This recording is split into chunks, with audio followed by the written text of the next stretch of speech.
Good day everyone. So here we have again another lesson which is about intonation. So this is the things that we will be discussing in this presentation. So first is, why do we need intonation? What is intonation? What are the different levels of voice in English? Word stress versus intonation, and intonation patterns. As for the differences in intonation and functions of intonation, that is for another day. So why do we need intonation? So we need intonation for, first, turn taking. With intonation, it helps us giving the floor to another person or taking your turn in a conversation. So with intonation, you're able to signal without saying, oh, it's your turn already. So without saying that, you're able to signal that you are done and the other person can speak. Next is information structure. Major stress items speak out the most important words in the sentence.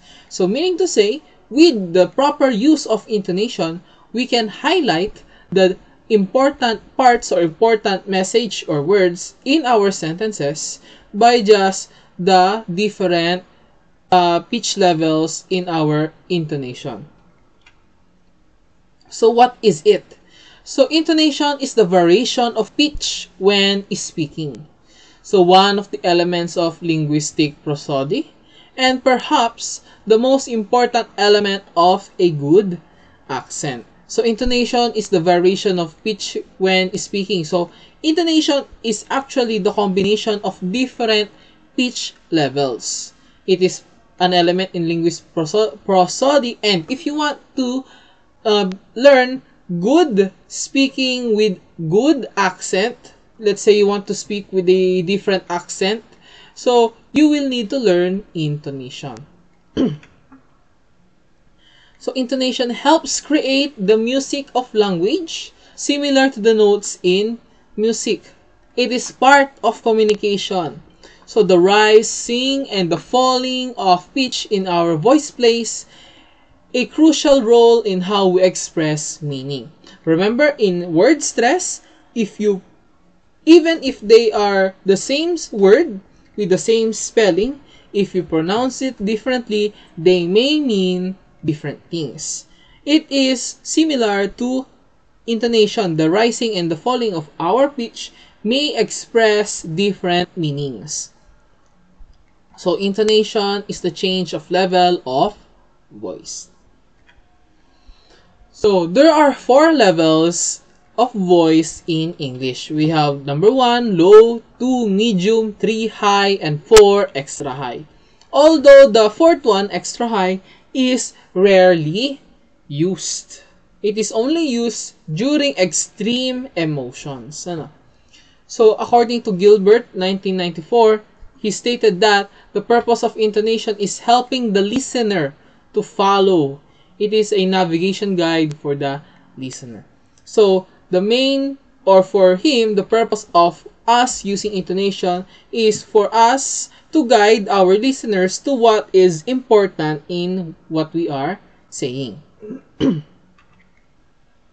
Now, word stress versus intonation. So I said earlier they are similar, but there is a difference.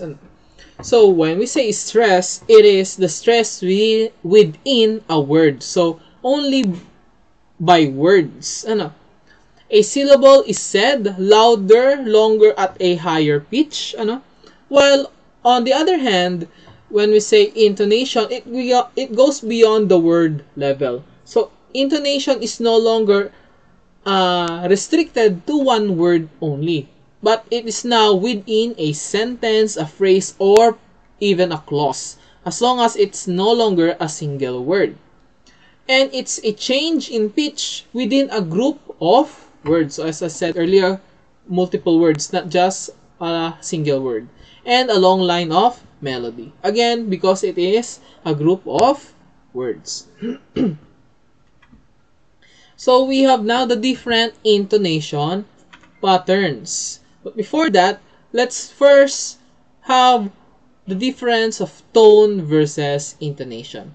So when we say tone, it is the stress on words. And when we say intonation, it is the stress on phrases and sentences. Tone is carried by tonic syllable, while intonation is carried by the tone unit. So, kinds of tones, ano?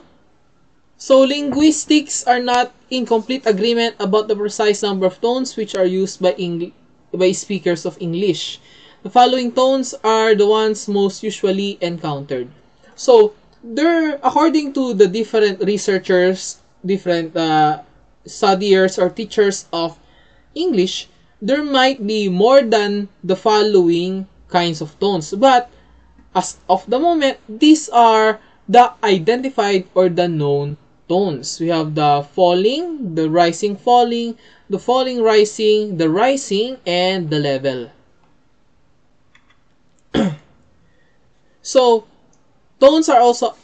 So, when we say falling, it gives the impression of finality. So, meaning, it's the end.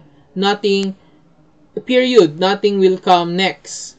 When we say rising, it conveys the impression that something more is to follow. So when you're saying something and you are using rising tone or rising intonation, then it means that you are not yet finished. You're still going to say more. Falling rising shows limited agreement, uncertainty, and doubt.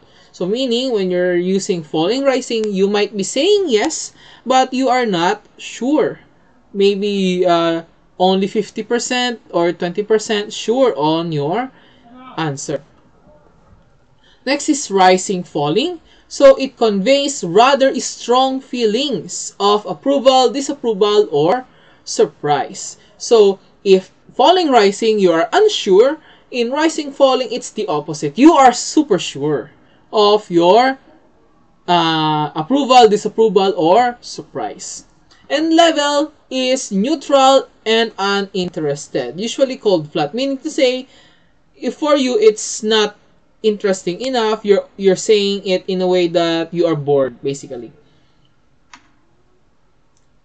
So falling or falling intonation indicates I have answered your question and do not intend to add anything else. So as we have stated earlier, it gives impression of finality. You have nothing to say anymore, so therefore it is ended. Rising intonation, it is used when you are still you still have something more to say. So you want to continue speaking. Rising falling, so it is when you answer something but you are not 100% sure, you have uncertainty or doubts. Falling rising, so when you are the opposite of rising falling, when you are super duper sure and uses very strong emotions. Level, you are not interested, you are bored, you do not care, basically. So English intonation patterns, although we have multiple, we have rising, falling, falling, rising, and level. The main or the most commonly used patterns are the rising intonation and the falling intonation. Which is why intonation is the rising and falling of the variations of the tone of voice when we speak. So remember, when we say stress, it is the word stress, the part wherein you put when you speak louder or longer the specific syllable of that word. In intonation, it is the ups and downs of your voice, of your tone of voice in the sentence. So as I said earlier, the most basic or commonly used intonation patterns are the two, the rising intonation and the falling intonation. As for the falling, so a pattern in which your voice falls to a loud pitch by the end of a thought group or sentence. So when do we use it? Statements which are complete and definite. So factual statements, sentences that are true, or sentences that you will not say anything else. Again, it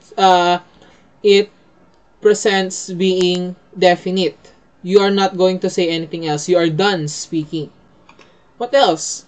WH questions. So questions which are matter of fact and intended to be neither polite nor impolite. So WH questions: who, what, where, when, and how. So these questions that are not answerable by yes or no.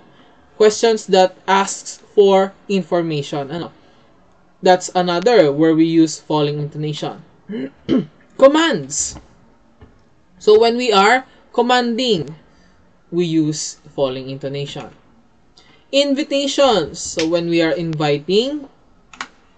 Exclamations. So when you are expressing strong emotions, being surprised, being happy. Tag question. Forcing the listener to agree with the speaker. So tag question is a sentence in which you add words to turn it into a question. For example, we have here the sentence, she killed him. Then we will add a question. Didn't she? So that is a tag question. I'm nearly done. Aren't I? Similar to that. Or, I believe I have given you your assignment. Believe I have given you your assignments. Right? So those are tag questions. Sentences in which you add a question at the end to turn the whole sentence into a question. Next is rising intonation. Now, where do we use or when do we use rising intonation? So first of all, this intonation pattern is in which your voice rises to a high pitch by the end of a thought group or statement. So when do we use rising intonations? So yes or no questions. So when you're asking a question that is answerable by yes and no. Statements intended to be questions. So interrogative sentences. Non-terminal tone group. And terminal tone group said as an afterthought. Next is WH questions again, showing politeness, friendliness, and warmth. So, in falling intonation, WH questions that does not show any kind of feelings. While this time, in rising intonation, again, it may be used to show in a WH question, but this time it is with emotions, showing politeness, friendliness, or warmth. Repetition questions, which repeat someone else's questions. So if someone asks a question and you repeated that question, so that is a repetition question. And that is also where we use a rising intonation. Requests. So earlier, we have in the falling intonation commands and invitations. So when we are asking a request or requesting, we are using a rising intonation pattern. A command, but intended to sound like a request. So still, more or less, it is a request. So that would be all about our intonations. So I hope you understand our lesson for today, and if you have any questions, so feel free to ask me. So that is all, and goodbye.